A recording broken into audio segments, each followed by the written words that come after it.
What happened when someone refused to take your life-saving advice? I was a lifeguard at a public beach for 3 summers during college. Most days were boring, just watching kids splash around and telling teenagers not to go past the buoys. But one Saturday in July, everything changed. This guy showed up alone, maybe mid-30s, and set up his stuff right in front of my tower. He had a cooler, a beach chair, and a case of beer. By noon, he'd already finished 4 cans. I kept an eye on him because drunk swimmers are the worst. Around 1 p.m., he got up and started walking toward the water. He was stumbling a little but seemed confident. I blew my whistle and waved him over. I told him he'd had too much to drink and shouldn't swim right now. He laughed and said he was fine, that he'd been swimming his whole life. I told him the riptide was strong that day, and we'd already pulled 2 people out that morning. He waved me off and said I was being paranoid. I couldn't legally stop him, so I radioed my supervisor and told him to watch this guy closely. He waded in and started swimming out. At first he looked fine, strong strokes, steady pace. But then I saw him struggle. He was fighting the current, trying to swim straight back to shore instead of parallel like you're supposed to. I blew my whistle, signaling for him to stop, but he either didn't hear me or didn't care. Within seconds, he was being dragged further out. I grabbed my rescue buoy and ran into the water. My supervisor called 911. By the time I reached him, he was barely keeping his head above water.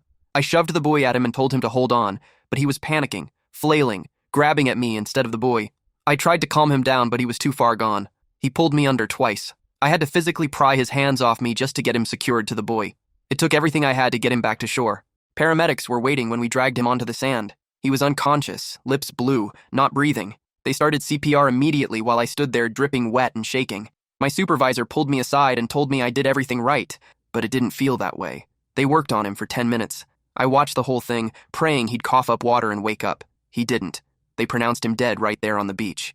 The coroner said his blood alcohol level was 3 times the legal limit, and that even if he hadn't drowned, he probably would have had a heart attack from the strain. I quit lifeguarding after that summer. I couldn't stop replaying the moment he walked past me into the water, ignoring everything I said. His family tried to sue the beach for negligence, claiming we should have physically stopped him. The case got thrown out because we had it all on camera, me warning him refusing everything.